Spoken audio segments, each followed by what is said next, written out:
کمال یہ ہے بیٹھا انسان زمین پہ ہے، پڑھتا قرآن ہے، لیکن اس کی فریکوینسی چیک کیجئے،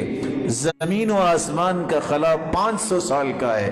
اور پہلے آسمان کی تھکنس 500 سال کی ہے، اسی طرح دوسرے تیسرے چوتھے پانچویں چھٹے ساتویں آسمان تک یہی سلسلہ ہے۔ پھر اللہ ذو جلال نے کیا کمال کیا ہے کہ ساتوں آسمانوں کے اوپر سمندر ہے جس کی ڈیپتھ بھی 500 سال کی ہے، اللہ کی کرسی ہے، اللہ کا عرش ہے، جنت ہے، بیٹھا زمین پہ قرآن پڑھتا ہے لیکن اس کی آواز اللہ رب العزت جنت میں پہنچاتے ہیں۔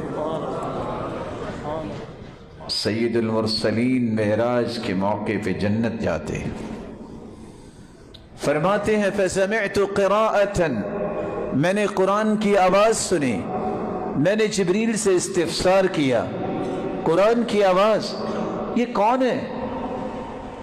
جواب ملا حارثہ بن النعمان،